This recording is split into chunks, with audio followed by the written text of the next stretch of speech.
여러분 안녕하십니까? 오늘이 일요일 2025년 3월 9일이네요.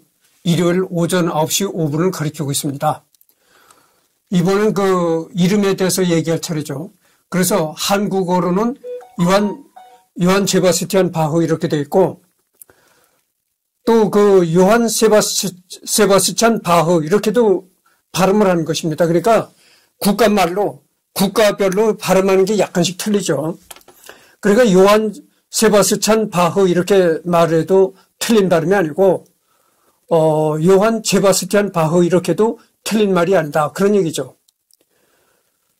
그래서 여기 보면은 한국어, 독일어, 일본어, 중국어, 라틴어, 프랑스어, 러시아어, 아랍어, 힌디어, 세르비아어, 조지아어, 페르시아어, 아르메니아어, 히브리어 이렇게 나왔습니다.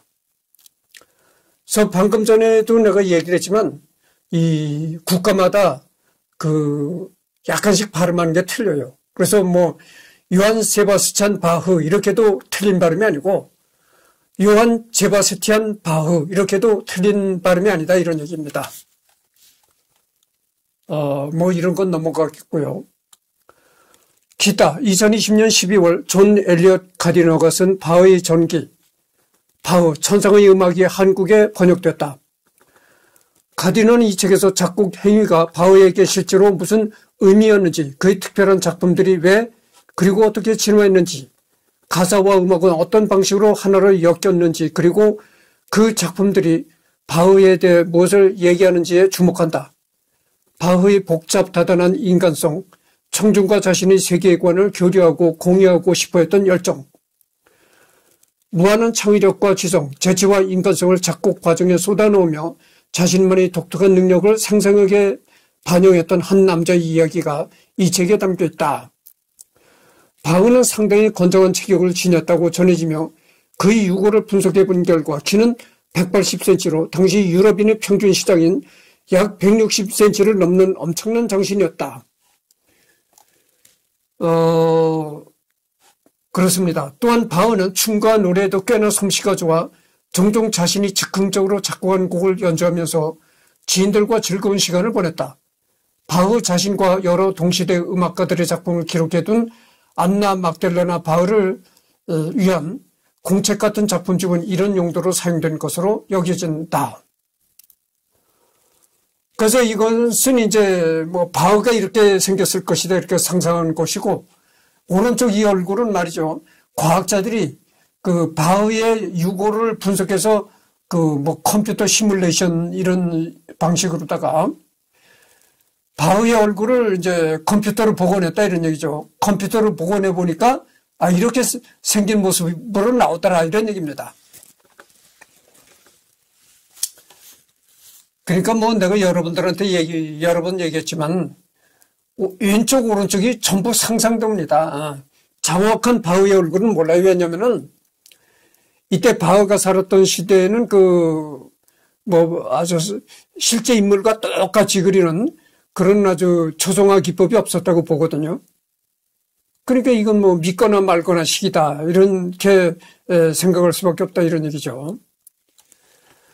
바흐와 프리드리 대왕의 만남을 담은 드라마 1985년 요한 세바스찬 바흐 동독 헝가리 공동작 4부작으로 편성된 TV 시리즈다. 여기서 프리드리 대왕은 바흐가 알아듣도록 독일어로 말하면서도 중간중간 자신이 뭐나 다름없던 프랑스어를 섞어 말하고 있다. 영국 망명생활의 영향인지 영어도 한번 사용한다. 중국, 한국, 베트남, 일본, 필리핀, 독일, 이탈리아, 프랑스 그리고 그리스 등을 포함한 전 세계에 알려져 있는 별명은 음악의 아버지인데 표제에 붙이기 좋아하는 일본의 출판사에서 만든 말을 그대로 들여와 쓰는 것이다. 때문에 그의 고향적인 서양에서는 전혀 통하지 않는 말이다. 굳이 따지자면 클래식 음악사에서 널리 알려진 작곡가들 중 가장 처음 등장하는 시족적 인물이라는 뜻 정도로 이해하면 될 것이다.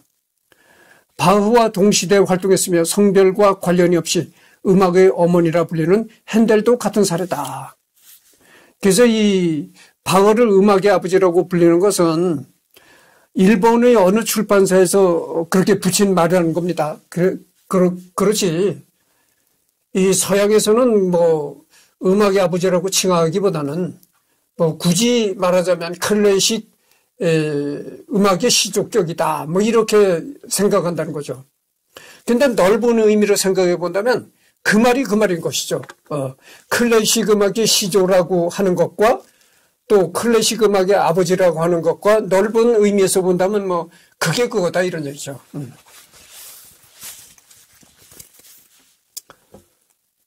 경건한 신앙심과 작곡 기법에서의 장인기질, 음악의 아버지라는 별칭 등등 여러 가지 때문에 바흐를 어렵게 생각하는 이들이 많지만 사실 바흐는 쾌활하며 왕성한 대식가라 미식을 즐기며 다혈질적인 면도 있었다. 한 번은 악단 소속의 바순 주자의 바순을 욕해서 바순 주자가 말하길 나의 악기를 욕하는 것은 곧 나를 욕하는 것이다 라는 논리로 바흐에게 성질을 냈다고 한다.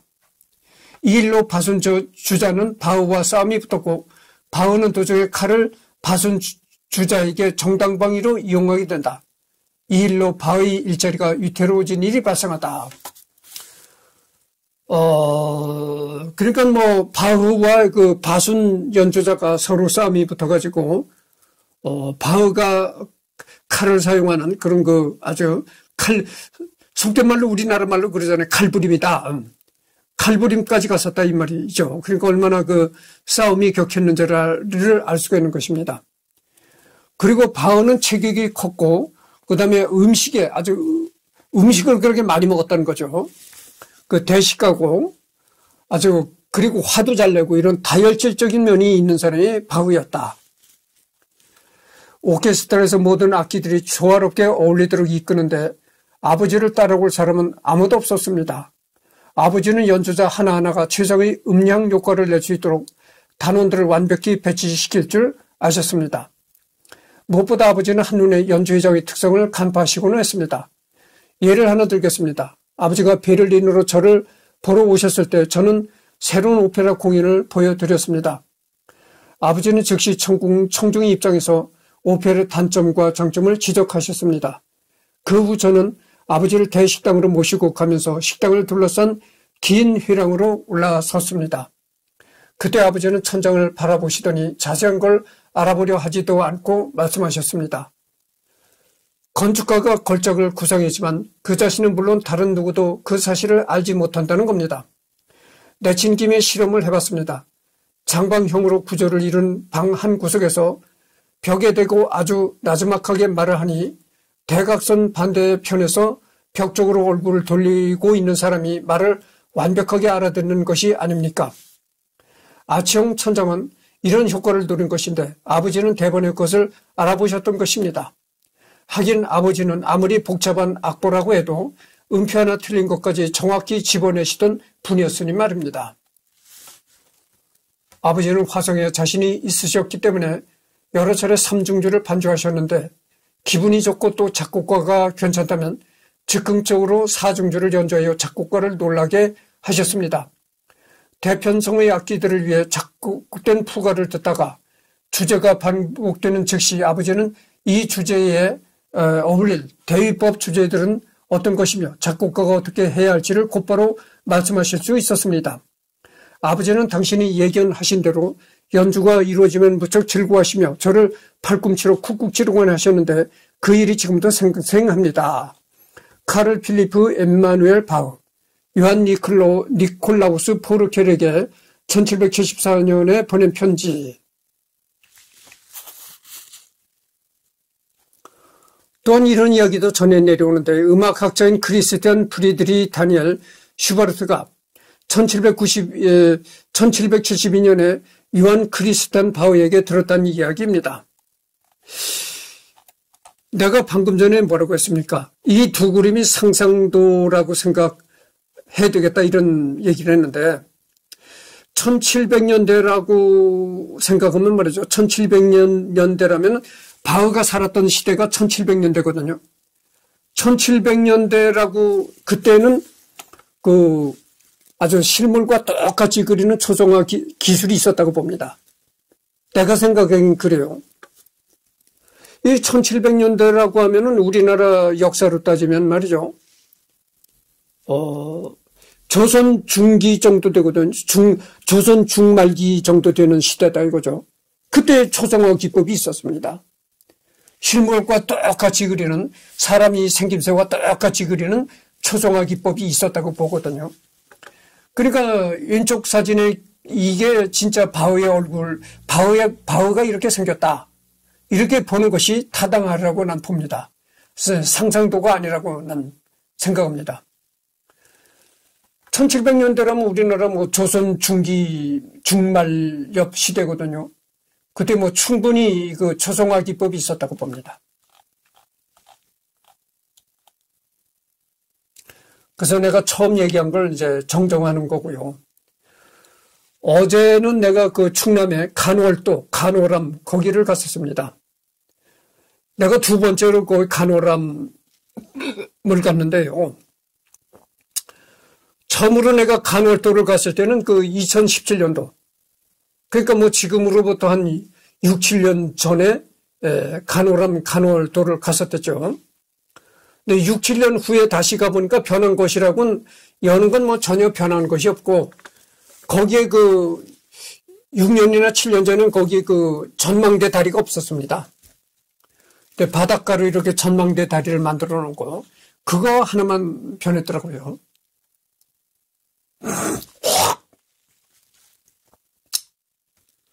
사생활에서의 스캔들은 아예 존재하지도 않았을 만큼 평생을 음악에 매진했다. 그러니까 그 바흐는 여자들과 바람 피운다거나 이런 스캔들이 전혀 없었다는 거죠. 평생 음악에만 몰두했다. 내가 그렇잖아요. 내가 여러분들 내가 연애를 해가지고 어디 소문을 낸다거나 바람을 피운다거나 이게 없잖아요. 그런데도 이승열이는 가는 곳마다 소문이 납니다. 간호사를 좋아한대, 식당 아줌마를 좋아한대, 무슨 누굴 좋아한대. 그게 내가 진짜 연애를 해서 그런 소문이 나는 게 아닙니다. 괜히 쓸데없는 소리가 있어요. 여러분들 그 주역에 보면 이런 얘기가 나옵니다. 우리나라 그 역경 주역에 보면 어떤 괴가 나오냐면은 천둥 소리는 요라는데 비가 오지 않더라. 이런 그 내용의 괴가 나옵니다. 내가 꼭 그런 식이에요. 아주 천둥 소리는 요라네요. 식당 아줌마하고 곧 결혼한다네. 식당 아줌마가 돈이 많다네. 저기 안산 사진 옆에 또 간호사가 그렇게 또 나를 좋아한다네. 근데 그게 다 그냥 소문일 뿐이지, 아니 천둥 소리는 요라는데 비가 오지 않더라, 그런 얘기예요. 내 팔자가 그럽니다. 아니 소문을 들어보면 이승열이가 여자를 꾸럼지로 끼차고 다니는 것처럼 그래. 그렇게 내가 소문이 그렇게 맨날 여자 소문이 나니까 나하고 친하게 지냈던 한 사람이, 야, 이승열이만 장가가면 우리도 다 간다. 다 가긴 뭘까? 나 자신도 지금 장가를 못 가고 늙어져 가고 있는데, 평생 독신으로 살고 있는데. 아니, 근데 소문을 들어보면 금방이라도 장가 갈 것 같아. 돈 많은 식당 아줌마가 아주 목을 맨다, 안산의 간호사 여자가 목을 맨다. 목을 매는 여자들이 한둘입니까? 근데 내가 결혼을 못하고 있던, 그게 뭡니까? 아니, 천둥 소리는 요라는데 비가 내리지 않더라. 이런 팔자입니다, 내가. 소문은 요라는데 그 소문이 다 껍데기야. 아니, 그 본인이 장가를 못 가고 있는데 아무리 천둥 소리가 요라면 뭐랍니까? 그렇잖아요. 그래서 이 주역에 보면 그런 점괘가 나오거든. 천둥 소리는 요란한데 비가 오지 않더라, 이런 얘기예요. 내 사주가 그런 사주라는 거죠. 그러니까 이승열이 사주는 가는 곳마다 천둥 소리는 요란해. 근데 비가 오지 않아. 그런 사주다 이거죠. 헛소문은 요란한데 한평생 독신으로 살더라, 이런 얘기죠. 그러니까 꼭 그렇게 주역이라는 것이 참 재미난 거예요. 세상을 살다 보면 이 주역의 점괘하고 상당히 아주 이 세상살이가 같아지는 경우가 상당히 많습니다. 그래, 이게 미칠 노릇 아닙니까? 천둥 소리가 없으면 기대를 안 하겠는데, 그렇잖아요. 아니, 천둥 소리가 요란하니까 얼마나 그 남자로서 기대가 되겠어요. 응? 그러니까 우리 말로 그렇잖아요. 희망 고문이라는 얘기 했잖아. 희망 고문을 시키는 거야. 남자를 자꾸 희망 고문을 시킨다고, 여자들이. 아니, 소문은 요란한데 뭐 되는 게 하나도 없는데. 에? 그래서 내가 여자들 말을 전혀 신뢰를 안 하는 겁니다. 그래서 뭐 지금도, 뭐, 얘기들이 많은데 절대 내가 얘기를 하지 않겠습니다. 딱, 뭐냐? 혼인신고를 해서 호적에 내 아내라는 이름이 호적에 올랐을 때 그때 내 아내라고 생각할 수가 있는 거지. 그전에는 내 아내로 생각할 수가 없는 거예요. 여러분 생각해 보세요. 내가 이승열이하고 결혼한다 하다가 나보다 더 좋은 남자 나타나면 시집 가면 그만이지. 그렇잖아요. 말로야 뭐 하루 100마디 1000마디가 얼마든지 못하게, 얼마든지 뭐 할 수 있는 거죠. 내가 예를 들어서 나는 바이올리니스트 아무개와 결혼한다 맨날 타령을 하다가 더 좋은 여자가 나타나면 얼른 결혼해버리면 그만이지 뭐 아무것도 아니잖아요. 이 말이란 건 아무것도 아니라는 거죠. 신뢰성이 없는 게 말입니다. 그잖아요. 하루에 뭐 100마디 1000마디를 못하겠습니까? 그러니까 그런 말로만 하는 거는 전혀 신뢰성이 없다고 그러죠. 신뢰성이라는 거는 호적에 혼인신고를 해서 아내 이름이 내 호적에 올라야만 야 내가 결혼했다 이렇게 공표를 할 수 있고 신뢰를 할 수 있다 이겁니다. 그전에는 절대 이 뭐 소문 가지고 결혼한다 이렇게 얘기를 할 수 없는 거예요. 그렇잖아요. 내가 또 요즘에 또 한 여자가 떠오르는 여자가 있는데 그 여자에 대해서는 내가 얘기를 하지 않겠습니다. 왜냐면은 그 여자는 이제 소문난 지도 얼마 안 됐고 그래서 더 이상 내가 그 여자에 대해서 얘기하는 건 그 바람직하지 않다는 그런 생각 때문에 그 여자에 대해서는 얘기는 일절 삼가하겠습니다. 근데 내가 여태까지 아주 오랜 세월 동안 나를 자꾸 얘기하는 게 안산의 간호사. 그 다음에 뭐 식당을 한다는 식당 아줌마. 두 여자야. 두 여자가 계속 이승열이하고 결혼한다네. 그 여자들이요. 그 여자들 소문이 난 게 10년도 넘었어요. 그러니까 이 10년도 넘은 세월 동안 그 여자들이 계속 이승열이하고 결혼한다네. 그런데 10년이란 세월이 흘렀는데도 내가 그 여자 그 여자한테 내가 뭐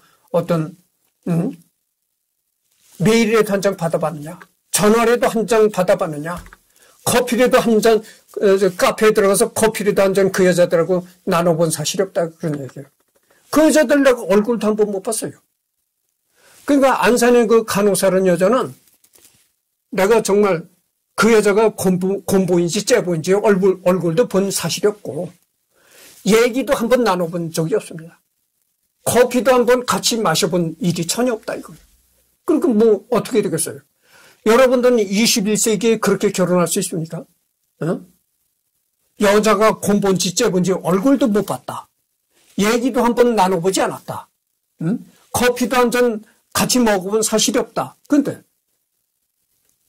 그 여자와 어떻게 결혼하겠다고 내가 얘기를 합니까? 말도 안 되는 소리죠.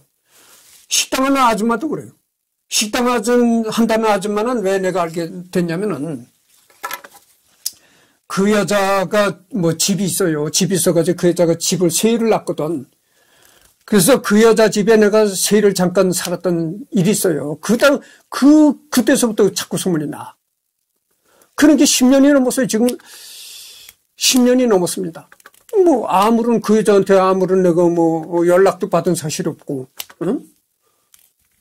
아무런 프로포즈도 내가 뭐 그 여자한테 해본 사실이 없고, 물론 그 여자는 얼굴을 봤어요, 내가. 그러니까 식당을 한다는 그 아줌마는 내가 얼굴을 왜 봤냐면은 그 집에 내가 세들어 살았으니까 계약서 쓸 때도 그 아줌마 앞에서 내가 도장을 찍고 그랬으니까 그 아줌마 얼굴을 봤습니다. 응? 근데 이 두 여자, 안산에 뭐 간호사를 한다는 여자, 뭐 식당을 한다는 여자, 맨날 소문은 나요. 응?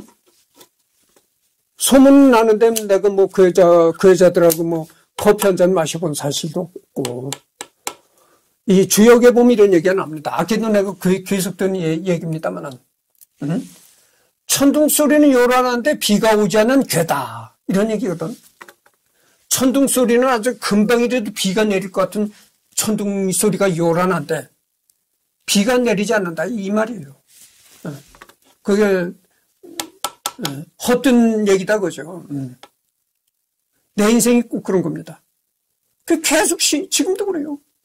지금도 안산 간호사 식당 하는 아줌마 지금도 계속 소문이 나요. 10년이 넘었는데도.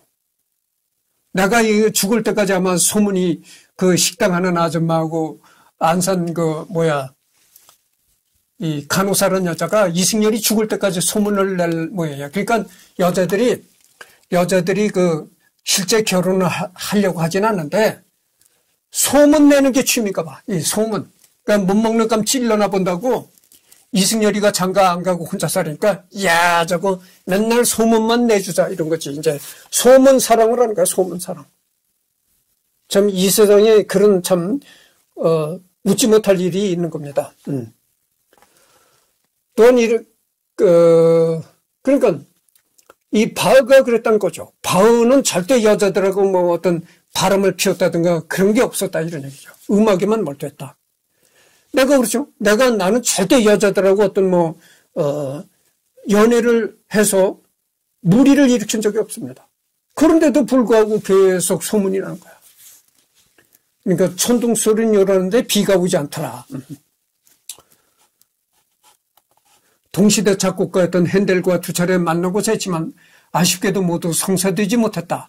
핸델이 영국에 정착한 지 얼마 되지 않은 1719년 고향 할레를 방문했는데 그곳에 불과 35km 떨어진 쾌텐에서 일하고 있던 바흐는 잠을 내 핸델을 찾아갔지만 그는 직전에 그곳을 떠나고 없었다. 이후 1730년에 핸델이 두 번째로 할레를 찾았는데 당시 열병이 심했던 바흐는 대신 아들을 보내 핸델을 자신이 있던 라이프치히로 초대했다. 그러나 핸델은 초청에 응할 수 없어 유감이라는 답만을 보냈을 뿐이다. 핸델과 달리 바흐와 친했던 작곡가는 게오르크 필리프 텔레만이다. 바흐나 핸델보다 4살 많았던 텔레만도 현 독일 중부의 마크데부르크에서 태어났다. 두 후배보다 훨씬 오래 살았지만 텔레만의 명성이 알려진 것은 그래 오래지 않았다. 텔레만은 바로 바흐가 태어난 아이젠나흐로 오게 된다. 1708년에 텔레만은 아이젠나흐의 음악 감독이 되었고 아말리에 에벌린이라는 여인과 결혼했다. 둘 사이는 행복했지만 그만 아말리에는 결혼한 지 얼마 되지 않아 아이를 낳다가 세상을 떠났다. 낙심한 텔레만은 1712년 프랑크푸르트로 임지를 옮겼다. 2년 뒤에 그는 둘째 아내 마리아 카타리나 텍스토와 재혼을 했다. 이 무렵 텔레만은 아이젠나흐에서 알게 된 후배 바흐로부터 반가운 부탁을 받는다. 바로 1714년에 태어난 둘째 아들이 대부가 되어달라는 것이었다. 그 아이는 대부에게서 가운데 이름을 물려받아 카를 필리프 엠마누엘이라 불렀다. 바흐와 육촌 마리아 바르바라 사이의 둘째 아들은 먼 뒷날 대부의 자리를 물려받을 줄은 아무도 예상치 못했을 것이다. 바흐와 텔레만의 인생이 겹쳐진 두 번째 사건은 1723년에 일어났다. 앞서 텔레만을 고깝게 보았던 라이프치히 쿠나우가 세상을 떠났고 시 당국은 후임 인선 작업에 들어갔다. 그리고 라이프치히에서 대학을 나왔고 젊은 시절에 클레기움 무지쿰이라는 단체를 창단해 의욕적인 활동을 했던 텔레만이 후임으로 와주길 원했다. 그러나 텔레만은 이미 1721년부터 함부르크의 음악 감독이 되어 있었다. 한자 동맹의 중심 도시인 함부르크는 일찍부터 상업이 발달했고 그만큼 문화적인 수준도 독일에서 가장 높았다. 함부르크를 따라갈 모델로 삼은 라이프치히는 텔레만을 더욱 데려오고 싶어 했다. 여러분 지금도 독일의 함부르크 시가 있잖아요. 함부르크 시가 이게 참 그렇죠. 큰 도시라고 생각합니다. 그는 돌아가는 길에 쾌텐의 친구 바흐에게 들러 라이프치히 자리에 도전해보라고 조언했다. 마침 아내를 잃은 케텐 군주마저 음악에 대한 열정이 시들해가던 차에 바흐는 텔레만의 말에 솔깃했다. 바흐에게 가장 중요한 것은 자녀들이 좋은 교육을 받을 수 있는 여건을 마련한 일이었다. 아이들을 유학 보내는 것보다는 대도시에서 통학시키는 것이 훨씬 돈이 적게 들었다. 그렇죠.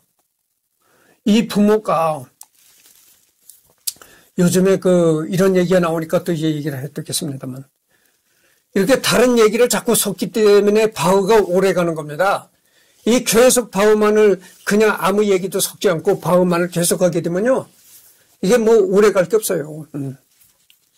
여기에 대해서 내가 얘기를 해보겠는데 요즘 귀농귀촌이라고 해가지고 아주 시골 오지 그런 데 가서 이제 그런 데 이사를 가가지고 거기서 이제 농업을 하는 사람들이 많거든요.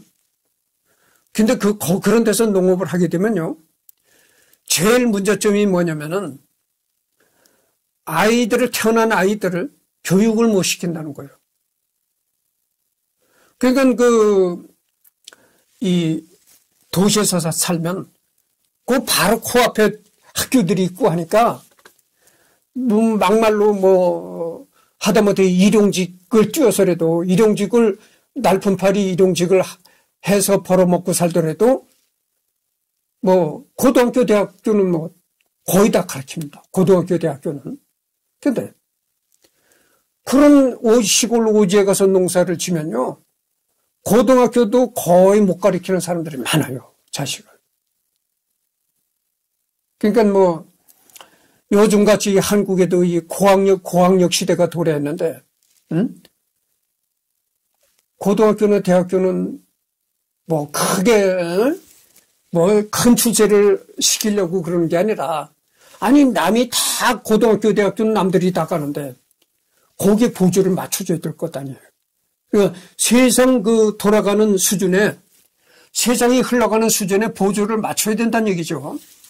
근데 남들은 자식을 다 고등학교, 대학교를 가르치는데 내 자식만 고등학교, 대학교를 못 보낸다? 그게 정말 부모로서 그런 거죠. 그래서 자기만 좋다고 농촌으로 내려가 살면은 자식을 그렇게 가르치지 못하는 겁니다. 왜냐면은 부모가 시골에 가서 농사를 짓잖아요. 도시에 갔다가 이 자식을 가르치려면은 두 집 살림을 해야 되는 겁니다. 도시에도 방을 하나 얻어서 자취를 하게 만들어 놓고, 또 농촌에는 자기가 생활하는 가정집이 있으니까 두 집 살림을 해야 된다고. 그러니까 돈이 배가 들어가는 겁니다. 그러나 도시에서 살면요. 도시에 살면 일용직 날품팔을 해서도 고등학교, 대학교를 가르친다는 게 뭐냐면은 여는 돈은 들어갈 게 없어. 학비만 준비하면 돼, 학비. 학비 그것뿐이거든. 그러니까 웬만하면 가르친다 이거죠. 웬만하면 고등학교, 대학교는 다 가르친다. 그런데 일단 외지인 농촌으로 가게 되면은 자식을 교육을 못 시키는 겁니다. 그게 큰 문제예요. 그런 얘기가 여기 바흐 시대에도 이제 그런 얘기가 나온 거죠. 지명도가 높은 작곡가인 탓에 그의 음악은 창작물 곳곳에 많이 등장하는 편이다. 심지어 공익 광고 협의에도 바흐의 작품을 일부 써먹었다. 지금까지 바흐의 선율을 삽입한 헐리우드와 유럽의 각종 TV 영화가 무려 1560편에 달한다. 바흐의 음악이 들어간 영상물들. 바흐는 독실한 기독교인이었다. 신앙심이 뛰어났으며 바흐는 신 앞에서 항상 겸손했다. 자신이 작곡하던 작품을 끝내고 난 뒤에는 오선지에 SDG라는 약자를 적었는데 풀어쓰자면 이렇게 오직 하나님께 영광이라는 뜻이다. 그는 자신의 재능을 신에게서 잠시 빌려온 것으로 생각했다. 그래서 그의 음악에는 구조적인 완벽함 속에 인간적인 따스함과 신 앞에 선 겸손함이 존재한다. 그가 사용한 성경은 칼로프 성경이라는 특별 제작된 독일어 주석 성경이었으며 없는 구절도 찾아내는 등의 성경 공부도 열심히 하는 사람이었다. 바흐는 그 작곡가이기도 했지만 아주 독실한 기독교인이었었다 그겁니다. 그래가지고 그 바흐는 성경 공부도 열심히 했고 그랬다는 것이죠. 카이스트에서 빅데이터로 분석한 결과 바흐의 영향력은 1, 2위로 나타났다. 2위는 볼프강 아마데우스 모차르트. 가디언즈는 위대한 작곡가들 중 리하르트 바그너와 함께 영향력이 가장 오래 지속되고 있다고 말했다. 루터 교회에서는 게오르크 프리드리 핸델과 하인리히 슈츠와 더불어 바흐에게 성인에게 준하는 예우를 한다. 어마어마한 다작을 했는데 생전에 무려 1,000곡 이상의 작품을 작곡했다. 정말 이 바흐는 말이죠. 바흐가 작곡한 그 작품의 목록을 읽어 내려가기도 숨이 찰 정도로 그 엄청나게 그 바흐가 작곡한 작품들의 목록이 많습니다. 더 놀라운 건 그 음악 대부분이 훌륭하다는 점이다. 음악 잡지 바흐는 안 좋은 음악을 작곡한 적이 한 번도 없다고 설명했다.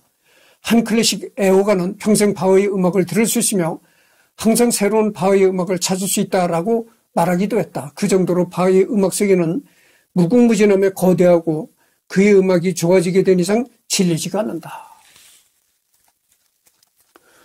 여러 가지 사업을 하기도 했는데 조그만 서점을 하나 가지고 있었다.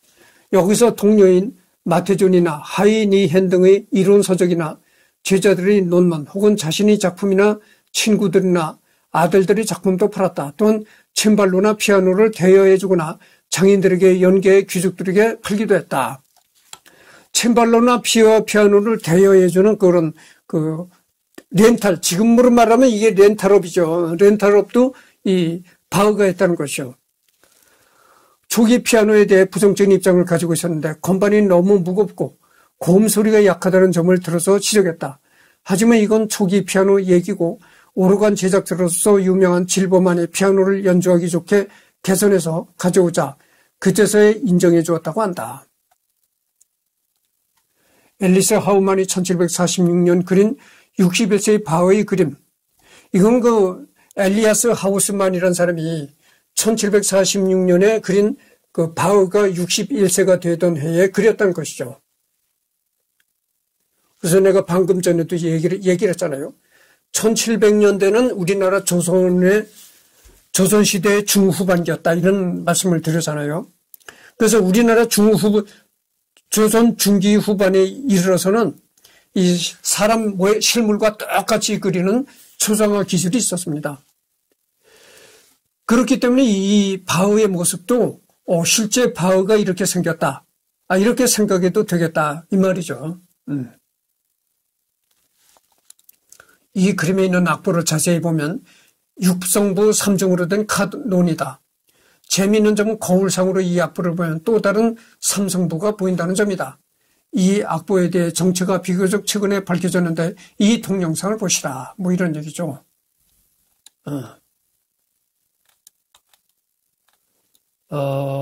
그래서 2019년 구글이 바흐의 탄생일을 맞아 메인 화면에 인공지능 작곡 로고 구글 두드를 선보였다. 21일 하루 동안 구글은 바흐의 탄생일을 축하하기 위해 하루 동안 구글 검색창의 메인 화면에 사용자가 바흐의 음악 스타일의 음악을 만들 수 있게 해주는 구글 두드를 선보였다. 구글 두드라는 구글이 특별한 날을 기리기 위해 구글이 일시적으로 바꾸는 메인 페이지로 로고다. 로고를 클릭한 이용자가 단 2단락의 짧은 멜로디를 입력하면 음악의 키와 템포를 AI가 자동으로 바흐의 음악 데이터를 바탕으로 작곡 이용자에게 들려준다. 이용자는 또한 자신이 작곡한 음악을 다운로드하거나 바흐의 음악을 합숙 중인 AI의 데이터 세트에 추가할 수 있다. 이번에 구글이 선보인 구글 두들은 AI 처음으로 접목한 것으로 지난 2016년부터 창작 활동을 하는 인공지능을 개발한 구글이 마젠타가 개발한 머신러닝 모델 코코넷을 기반으로 구성됐다. 코코넷은 300가지가 넘는 바흐의 작품을 분석해서 멜로디를 만들어낸다. 코코넷은 바흐의 음악들을 잘게 쪼갠 뒤 파편 화해, 무작위로 삭제한 후 이를 다시 복원하는 연습을 통해 바하의 스타일에 맞는 음을 추출하는 것을 훈련했다. 예를 통해 어느 위치에 어떤 음을 넣든 바하의 음악 스타일로 변형해낸다. 바하의 음악은 여타 바로크 시대의 음악과 같이 일관된 규칙이 있으며 일정한 형식을 갖추고 있기 때문에 AI 학습에 적합하다. 안나 후앙 구글 마젠타 AI 연구원은 코코넛은 불완전한 악보에서 누락된 자료를 채워나간다. 여러분, 여기에 대해서 내가 잠깐 얘기를 해드리겠습니다. 잠깐만요.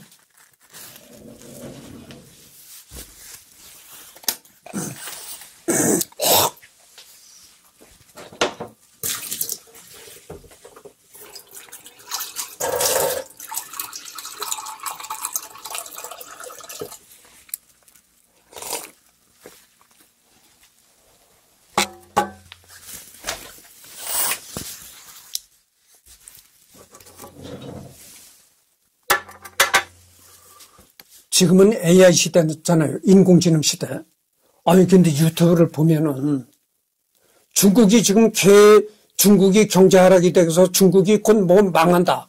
아주 곧 망할 것처럼 이 경제 전문가들이 나와서 얘기를 하거든요. 근데 중국이 이렇게 경제적으로 몰락을 하고 있다고 하는데 중국에서 이 앞서가는 최첨단 기술이 자꾸 중국에서 나와요. 그 두 가지 엇갈린 그 신호가 나온다는 거죠. 경제적으로는 멸망해 간다는 소문이 들리는데 중국이 한쪽에서는 뭐 AI니 뭐 인공지능, 자율주행차, 전기차, 그다음에 우주 이런 게 미국을 압도할 정도로 지금 중국이 무섭게 발전한다고 하죠. 그러니까 첨단은 계속 세계에서 최첨단을 달리는데 경제는 망한다. 이런 엇갈린 지금 얘기들이 나온단 말이죠.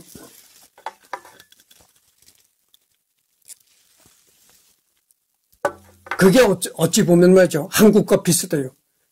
한국이 지금 자영업자들이 다 망해 가잖아요. 이 상가가 통통 비고 다 문 닫아버린다는 거죠. 그러니까 자영업자들이 다 몰락을 하고 경제적으로는 아주 침체기에 접어드는데 한쪽에서는 이 우리 방산업이 계속 승승장구 지금 엄청난 소득을 가져오잖아요. 그러니까 방산업은 날고 기는데 일반 자영업은 다 죽고 만다. 그래서 내가 중국 얘기를 잠깐 했는데 이 유튜브에 들어가서 보면 이 중국에서 만든 로봇이 여러분 그 영상을 보면 정말 소름 끼칩니다. 로봇이 사람하고 탁구 경기를 한다니까. 탁구를 치는데 공이 왼쪽으로 날라면 왼쪽으로 받아쳐. 오른쪽으로 날라면 오른쪽으로 받아쳐. 사람보다 더 아주 능수능란하게 탁구를 친다니까. 그러니까 공이 날라오는 건 아주 순식간에 눈 깜짝할 사이에 공이 날라오잖아요. 날라오면 그거를 받아쳐버린다 이거죠. 돌을 받아쳐서 상대방한테 보낸다 이런 얘기예요. 그러니까 얼마나 그 로봇이 기민하고 대처 능력이 뛰어나니까 놀라울 정도죠. 그렇게 생각하는 면과 기민하게 대처하는 행동력, 이게 사람을 능가한다는 거죠. 그래서 이 중국에서 만든 이 로봇을 보면 말이죠. 깜짝 놀랍니다. 소름이 돋을 정도예요. 그러면 그렇게 생각한 면이 빠르고 기민하게 대처하는 로봇이 나온다고 하면 어떻게 되겠어요? 일자리를 다 뺏겨버리는 겁니다. 거의 앞으로는 사람이 하는 일을 로봇한테 다 뺏기고 마는 겁니다. 그거 어떻게 하겠어요? 사람은 먹고 맨날 놀아야 한다는 결론뿐이 안 나온다는 얘기죠. 생각해보세요. 그렇게 사람이 로봇한테 일자리를 다 뺏기고 맨날 먹고 논다? 그러면 생활비를 어떻게 조달하면 어떻게 살아가겠어요? 큰일인 거죠.